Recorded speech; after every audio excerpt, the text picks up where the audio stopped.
Tell me this show wasn't fucking awesome. Tell me that we're not 1, 2, 3 all time in Madison Square Garden. Yeah, everybody's getting paid tonight. Awesome. Definitely a great event, as you said. Maybe a touch of controversy in the main event. Yuri, in his interview afterwards, said it was probably okay. I think I was out. But I guess, what's your thoughts? Maybe an early stoppage, or did you like it? Well, if he says it's not, it's definitely not.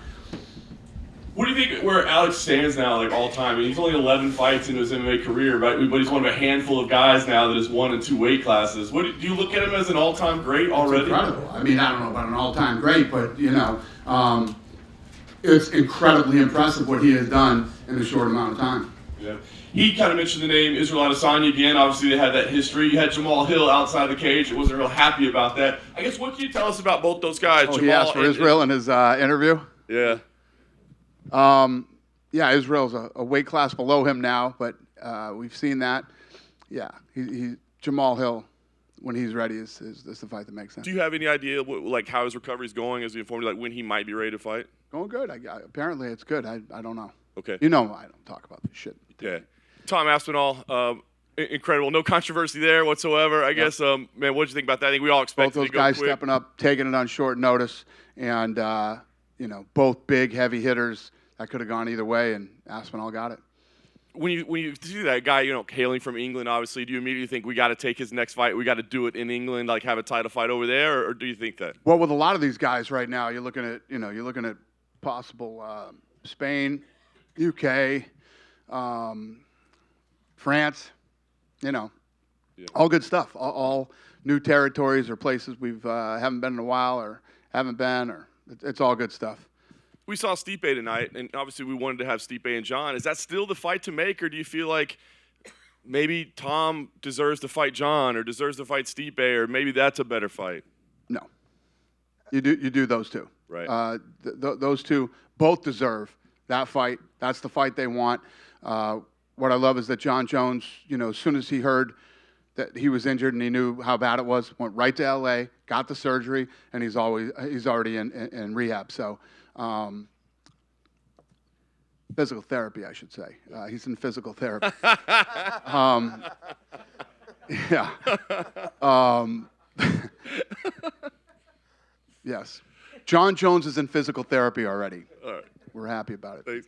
And I guess so. Do you anticipate Tom defending the interim title because of like how they'll have to wait for that fight to happen? Do you expect him to fight somebody else? I don't know. We'll see how that plays out. We'll see what happens. You know, took this fight on short notice.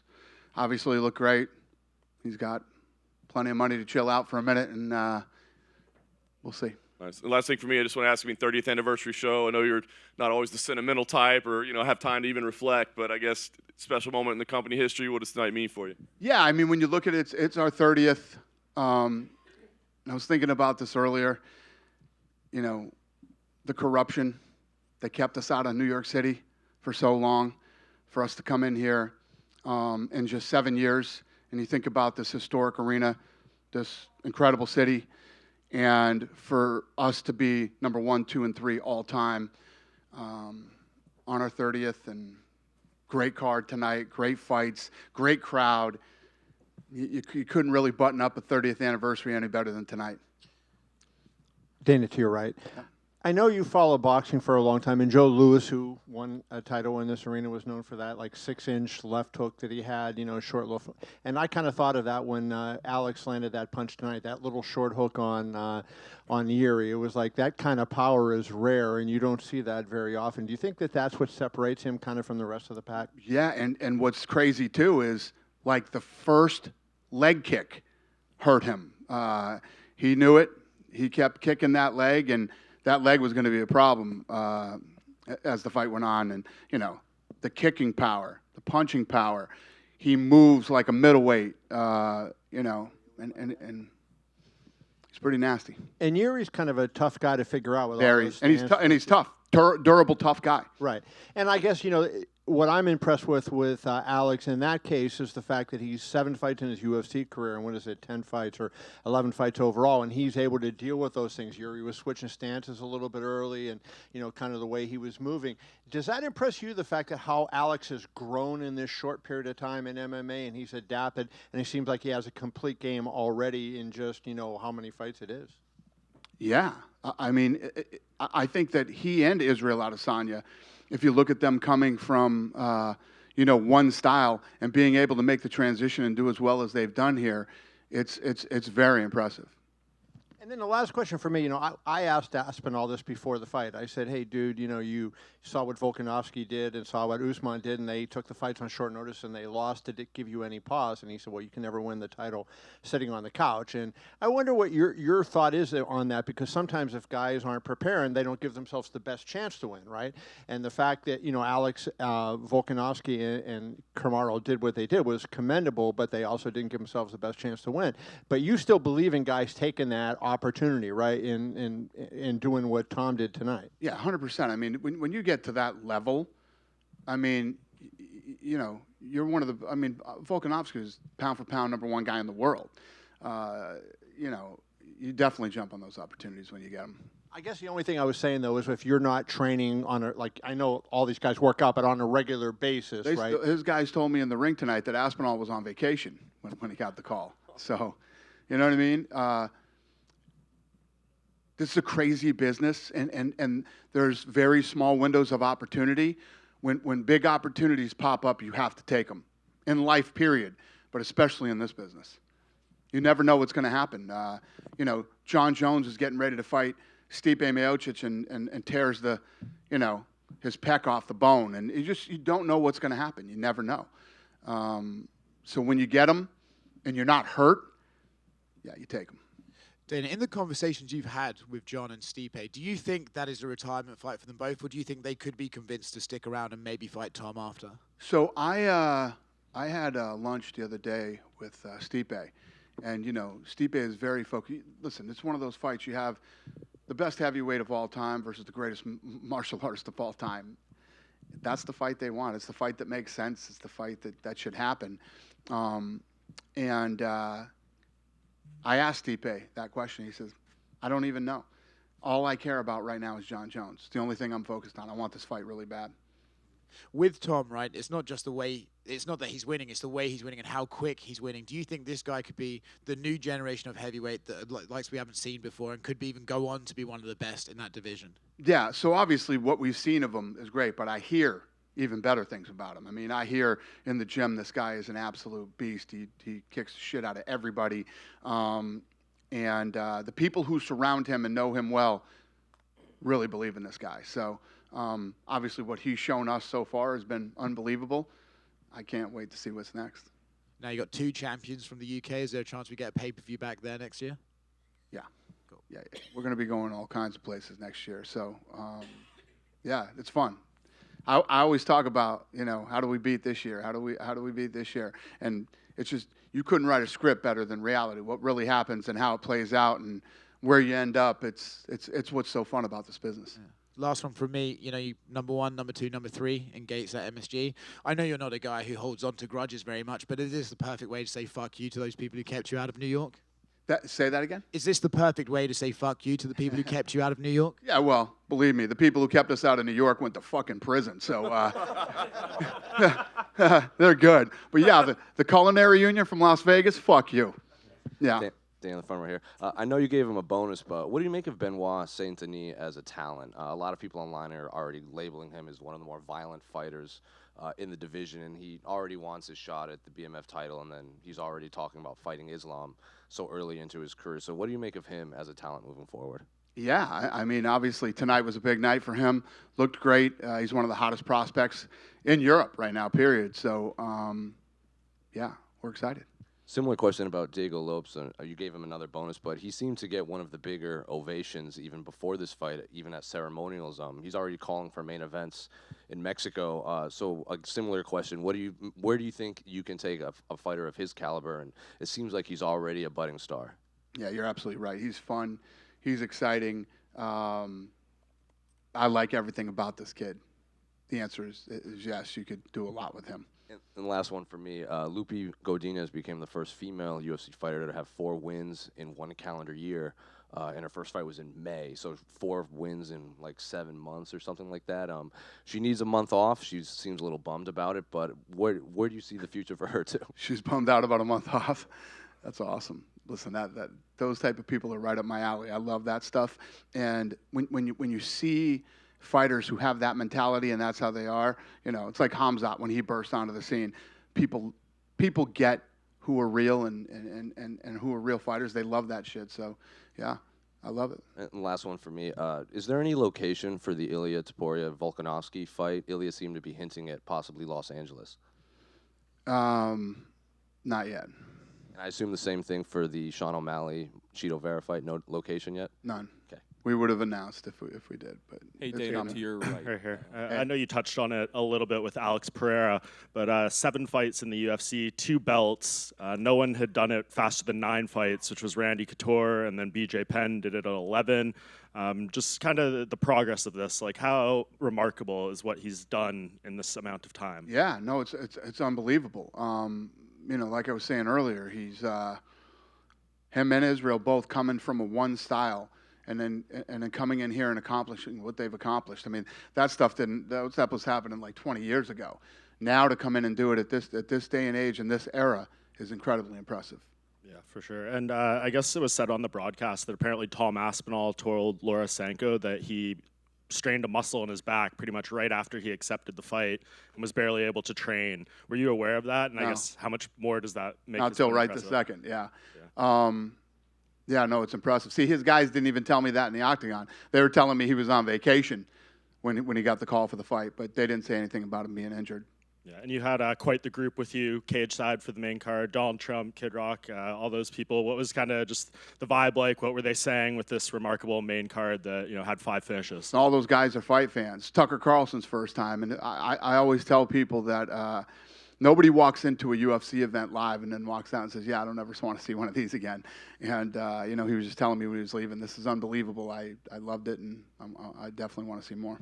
And you mentioned yesterday in your scrum that the Sphere, the show there, is a done deal, but you didn't really elaborate. Is there any more you can tell us on timeline? Is it still going to be Mexican Independence Day? Or maybe Mexican earlier? Independence Day, we are booked for the Sphere, and we are already working on the creative for the show. Does it seem like it's going to be a challenge, or can you give us any It's insight? going to be a massive challenge, and I love every minute of it. I can't wait to dive into this thing. We're reaching out as I get more of the pieces of the puzzle put together. I'll let you guys know as it comes along. But I'm super excited about this. I love challenges. Everybody keeps saying to me, I don't understand how you're going to put the octagon in there. I don't understand how you're going to do this. I don't understand how you're going to do that. I'm going to remember that I said this to you tonight. I'm going to put on the greatest live combat sports show anybody has ever seen. Awesome. And just lastly for me, we were in Saudi Arabia a couple weeks ago. Conor McGregor was there, and he spoke to us for a little bit. He was pretty much begging, saying, like, just please give me my date. Please give me my date. The Schmo reported tonight that his sources are saying Chandler is happening at UFC 300 in April. Is there anything you can tell us about Conor? What did the Schmo report? He said that it's the Chandler fight is in the works for UFC 300 in April. Got it. Anything you can tell us? Well, if the Schmo said it, it must be true. Well, that's the only report out there. But have you talked with Conor? Like, he just seemed very keen to get a date as soon as possible. He is definitely chomping at the bit to fight again. There is no date. Okay, thank you. Yep. Hey, Dana, to your right in the back, we saw some great performances from the young fighters tonight, guys like Diego Lopez and Joshua Van. How quickly do you want to see these guys back in the octagon, and what impressed you about them? Everything was impressive about them. I don't know how fast they'll be back. It's going to, you know, there's a lot of different things that determine how soon somebody goes back and fights, but it's not anything that I'm even thinking about right now. And then Dana, to your left over here. Could be a little premature, but 2024, any plans to come back to the Northeast? I know maybe March, Atlantic City is circulating. Wondering if you could confirm that? We have been talking about Atlantic City, yeah. We have been talking about Atlantic City. We've been talking about Jersey. Yeah, we'll see. Dana, to your right. I don't even have the locations for the fights that I already have booked. We're still working on, so I'm not, you know what I mean? Sorry, what do you see next for Jiří Procházka? What do you see next for Jiří? He just fought 25 minutes ago. Okay. Dana, please. I have no plans for him right now. You know, he needs to go take some time off, relax, heal. His leg's busted up. And then we'll figure out what's next for him. He'll be back. He's a tough, durable guy, and, you know, we'll figure out what's next. Thank you. Dana, on your left. Hey, hello. We have a 22-year-old fighter in France called Baki. He's currently in 8-0. He's fighting next week for the welterweight belt at RS Fighting. We also know he was Khamzat's sparring partner for his fight against Kamaru Usman. And what do you think of him? Do you have an eye on Baki, and are you open to his rival on UFC League? What was the question? Whoa. It was about a fighter that's Khamzat's sparring partner.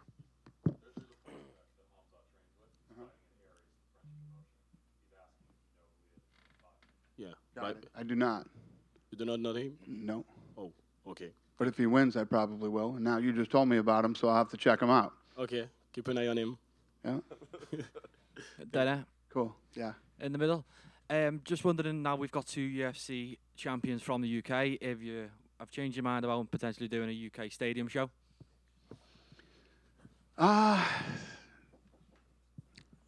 Yeah, I mean, I could. I love the O2. But we'll see. We'll see how he progresses and what happens, and you know. But it's pretty awesome to have a heavyweight champion from the UK. So. And just another one. Deontay Wilder the other day said that he's interested in transitioning to MMA. Just wondering if that's something you're interested in, and if there's been any conversations between you and Wilder. Deontay Wilder expressed interest in transitioning into MMA. Just your thoughts on that, and you think that could potentially happen? I like Deontay. We have a good relationship, and it's interesting. You know what I mean? You never see this shit happening. You never see the boxers going, "Oh, I want to come over there and fight in the UFC." So we'll see what happens. Sorry, just one more from me. Yeah. I've seen a video of Stipe entering the arena. He seemed to have a bit of a limp. Is there any injury issues with him at the moment? Stipe was limping. Yeah. I had lunch with him the other day. He didn't say anything about any injuries, so I don't know. Okay. Yeah, he didn't mention anything to me. Dana, over here. Yes, sir. Congratulations on another great night in Thank you, sir. New York City. Yes, sir. Everybody was commenting about how respectful everybody was to each other. All the fighters respected each other. You know, the temperature was very, very low for this fight card. We were talking about that too. Yeah, and it was built on great fighters and just talented fighters and the best in the world. Like, the people that are complaining about it, do the tastes of the MMA fan need to change, or do the fighters need to change where, you know, they need to do better promoting? But like at the same time, like, how'd you feel about that, or what were your thoughts about it? You talked a little fast for me at the end. Were you saying, how do I feel about the respect that was shown between everybody? Correct. We loved it. I mean, I was talking about Aspinall and Sergey. I mean, their exchange when they were being read the rules, their exchange after the fight. Everybody was super respectful. This is one of those fights where you don't need a ton of shit talk. Everybody knew. People who were in the know, when the Jones fight fell out, people that know the sport knew that fight was a real fight and was going to be good. And everybody was respectful. It's actually kind of cool when that happens, and it makes the stare downs much easier on me. And we also saw you dipping your toes in boxing. Are we going to see more pay-per-views in boxing, more things on UFC Fight Pass? What's the current plans for boxing? Well, I mean, right now I like Tom Loeffler. I like his show. I like his matchmaking. HBO's out, Showtime's out, and I'm going to use UFC Fight Pass to sort of be, I'm going to be the network. That's what I'm going to be. And the production was very, very fast-paced. There was fights after fights. Like, obviously with the last 2 boxing fights, Nike will take his boxing to go to sleep at night. It was talking for 2 hours, and then the fucking brutal. Brutal. Try to sit through a live boxing show. Try and do it. Show up to the first fight and try and do it. Yes, if you notice, the pace of the show moves fast. The matchmaking is real. Even Callum Walsh, who Freddie Roach believes in a lot and is a prospect right now, they threw him in there with a real fight. This kid was 13-1, 9 knockouts, turned it into a street fight at the end, and these are the kind of fights that you'll see in that promotion, and that's what I love about it. I love the pace, matchmaking, and everything else about it. He's got a lot of good up-and-coming talent. The other thing you don't see a lot, you always get this in the boxing world, you get the big fish in a small pond type stuff. They never go outside. You got East Coast versus West Coast. That's the type of stuff you're going to see. on Fight Pass with 360 Promotions and Tom Loeffler. Awesome. And one more question for me. And we saw you sitting next to Triple H. How's the relationship been with TKO, and how's been working with Vince McMahon and Triple H? Maybe some cross-pollination like Pride did with New Japan Pro Wrestling? No. Listen, if there's something there, like Ronda going over there, like Brock coming over here, if that, whether we were with them or not, if that was the case, we would do that stuff. But the relationship has been incredible. Vince has been an amazing partner. I always like Triple H and Stephanie. So we're having a good time with those guys. So you're saying that there's not going to be a Battle of the Billionaires 2 between Dana White and Vince McMahon. Is that correct? What's that? There's not going to be a Battle of the Billionaires 2 between Dana White and Vince McMahon at WrestleMania. It's all over. We're buddies now. Now we're friends. Congratulations. Thank you. Dana, down here to your right. Yep. In the 12 years since John Jones claimed the light heavyweight title, you've seen many a prospect who's been touted as the potential man to beat him. Now, I know there's still a lot that has to happen in terms of John and Stipe, but if John does stick around after that, how do you rate Tom Aspinall's chances of beating him in comparison to the other fighters of previous times? Well, let's see how John heals. Let's see how he looks when he comes back from this injury. Obviously, he's going to fight Stipe. Let's see how that goes. And then, John Jones is so good. I mean, you can doubt him. You can this, you can that. You not like him. The guy's never lost a fight. Moved up to heavyweight, made it look really easy. I don't know the answer to that. I got to see how everything sort of plays out. And how big do you think it is now?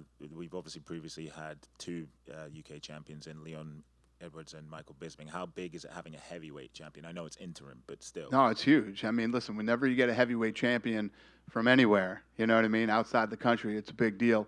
And to have a heavyweight champion in the UK who is a bad dude and legit, and everybody around him claims that he's that good, and he's a great guy, great personality. It's a home run. Cheers, thank you. Thank you. Dana, right down the middle Dana here. over here. Tom was talking to us earlier this week about the heavyweight division. He sees kind of a golden age coming, a new golden age for heavyweight MMA.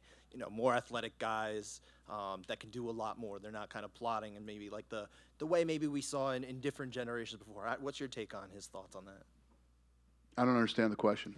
What do you see as far as the heavyweight division right now? Like in the future, like in the next 5 to 10 years kind of thing. Do you see different heavyweights now than maybe we saw in past generations? Well, you're gonna. Yeah, I mean, if that's not the case, we're in trouble. The sport keeps evolving. The athletes keep evolving. And, Aspinall is amazing. He looked great. He's got a chin, too. He ate a couple shots tonight, and, and like I was just saying with this gentleman over here, we have a heavyweight champion from the UK, so it's awesome. Now, do you really want to keep him on the shelf for as much as maybe a year for Jones and Miocic to kind of sort things out, or are you gonna maybe have to start considering other options in the interim? Yeah, I don't know. I don't know what we're gonna do yet. I talked about that earlier. We'll see what happens. You know what I mean? Like I said, he's got some money, and I don't know. I don't know the answer to that question yet. You guys love to come to the Garden. Obviously, November is your time of the year. Have you guys ever considered, or are you considering maybe 2 times in the coming years at all? Yeah. The thing is, too, when you come to the Garden, you want to bring your A game. You want to bring the right fight. We'll probably be back the end of next year, and we'll be 1, 2, 3, and 4. And you guys obviously you've got a relationship now with James Dolan because over the next 3 years, we'll end up being the top 10. You've got this relationship now with James Dolan. You've been working with him for many years here. He's got the Sphere, of course. You guys have that going on now too. Is that something you guys have ever talked about? Is there more interest on their end to get more? Oh, 100%. 100%. They'd have us here every weekend if we could. And yes, I have a great relationship with Dolan, and I've been terrorizing him about the Sphere, and we got it done. So I'm excited.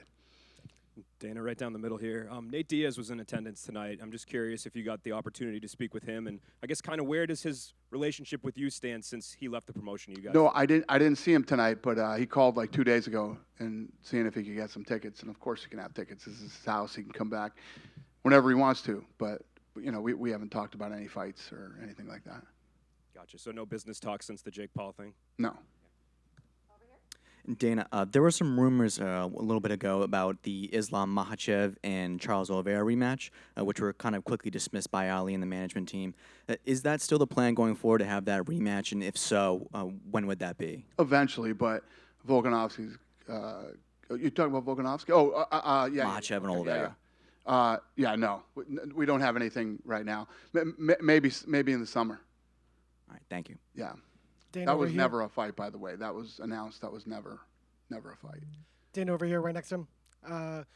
The co-main event was for the interim heavyweight title, and we're preparing for Jones versus Miocic. But the original plan that we all wanted, was John Jones versus Francis Ngannou. Obviously, that didn't work out. I've seen in boxing that there's a lot of cross-promotion in the divisions, whether you see people from Top Rank going to Showtime or anything of that nature. Is there an opportunity for you to cross-promote with the PFL for, say, a Jones and Ngannou fight, and is there anything specifically stopping that from happening? Is there any way to stop it from happening? Is there anything that's stopping that specific fight or a specific cross-promotion with the PFL from happening? No, I'm not interested in that. We tried to make that fight. They didn't want to do it, and it's done. He doesn't fight here anymore. I'm not interested. So no fights with the PFL just in general? Should I? Possibilities. We got 1, 2, and 3. They can't sell a fucking gate. Oh, talk to me. Dana, it's a stupid question, but go ahead. Talk to me. Why would I do that? I tried to make the fight here. They didn't want to do it, but I should co-promote with the with like a Bellator or a PFL. Why should I do that? Talk to me. I guess it's just, a partnership with ESPN or anything like that, just in general, with just co-promoting an MMA to make, MMA fans happy, just for everyone to be involved with each other. What? Because of ESPN? As a partnership, yes.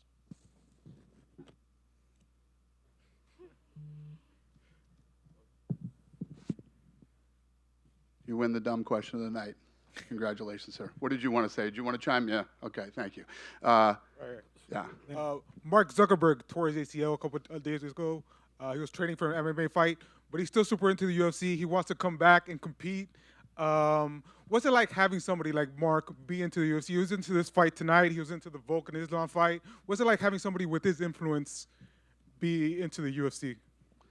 Yeah, I mean, there's a lot of influential people that are into the UFC, and it's always a good thing. I mean, it's never a bad thing. But yes, Zuckerberg is obsessed. I mean, he's so obsessed he blew his ACL out training like a maniac. But yeah, it's awesome. I have a very good relationship with Zuckerberg. He loves the sport, and yes, the answer is yes. Having somebody like Mark Zuckerberg love the sport is incredible. Dana, just wondering, I know you touched on it a little bit, but let's just say if like a fan approaches you tomorrow and they said that they heard Alex say Adesanya come to daddy and they want to see that fight again, just what would you say to someone that's really hoping to see those two get in the octagon? Listen, anything is possible. I mean, Alex moved up a weight class. I don't see Izzy moving up a weight class, but I don't know. I mean, I'm sure people do want to see it again. I don't know the answer to that question yet. We'll see when Izzy comes back, what he wants to do, where his head is. I mean, if you look at what he's accomplished in his time here too, whatever he wanted to do, if he wanted to move up and fight Pereira again, we'd probably do it. Probably give him a fight at that weight first if he wins, and then give him a shot at Pereira. I don't know. I wouldn't say that we would never do it. Dana, right back here. 2024 is coming up. What percentage of, or a rough percentage of the fight nights do you think will be on the road and not in the Apex? What's the question? What percentage of fight nights in 2024 will be on the road and not at Apex? I don't know. You hate the Apex? No, I just like the road. All right, sir. What publication do you write for? 740 The Fan out of Fargo, North Dakota. He writes for who? North Dakota. 740 The Fan? Yes. 740 The Fan, North Dakota. Yes. What's your name, sir? Josh Linus. You better be at every fucking fight night. I would love to be. That happens next year. I would love to be. You Okay. be on the road, I'll be there. No matter where we do a fight night, you better be there. Sounds good. Deal. Dana. Yeah. Alex Pereira won 2 belts at Madison Square Garden. Is there any chance of him defending this belt in Brazil in the next time? Hell yes, he will. I've been talking to you guys a lot about Brazil. We're in a big rebuilding phase down in Brazil right now. And obviously, you know, having another champion now is a big deal. Popular guy. So, yeah, tonight was definitely a big night for Brazil. In the stadium, soccer stadium. In a soccer stadium. Soccer stadium. Okay. You guys all want stadium shows, huh? I don't know. We'll see. We'll see. Yeah. Thank you. French market, one question. French market. Oh, beautiful. Thank you, Dana. Dana, Benoit Saint-Denis strongly believes there's a threshold, glass ceiling, with the top 5 in the lightweight division. He wants to break it. On the team, we think he's probably a fight away from breaking into that top 5. Some think it's 2, so I want you to cut it out. How far is he away from fighting the likes of Justin Gaethje or Dustin Poirier? BSD, Benoit Saint-Denis. Yeah, Benoit thinks he could break into the top 5. How close do you think he is to that? Yeah. Where's he at now? What's his ranking now? He's. Well, he wasn't ranked, but I'm thinking he's going way better than what Frivola was ranked at 14. Well, first of all, great question to ask in this room. All the people in this room make that decision, not me. And he just beat Frivola, who's ranked number 14. So you beat 14. Maybe if the media thinks that he's, you know, he beat 14 easily. He made it look easy. Maybe he goes to 10 on Tuesday. I don't. I mean, that would be a big jump. But maybe he goes to 10. But what matters to us is number 10 can fight number 2 and number 3 pretty soon. What's that? Can the ranked number 10 fight number 2 or number 3 pretty soon? Oh, would we put him in a fight with number 2 or number 3? That's right. Sure. Are you his agent? Huh? Are you his agent? Proud Frenchness, you know that. French pride. French pride. Proud Frenchman. I love it, man. Hey, listen, this is how it works. I love it. You know, this is how you get a guy that explodes in a country or a region or whatever it is. And yeah, so on Tuesday, most of the people in this room and the media will determine where he ranks in that division, and we'll see. And then we'll get back into matchmaking, see when he's ready to turn around. And you know what I believe we could do? I believe we could go to France and headline him, you know, on a card there. And yeah, we'll see. I mean, it's exciting. I'm happy about it, and it's going to be fun. We'll see. Thank you. You guys done? Yeah? Have a great night, everybody. Thank you.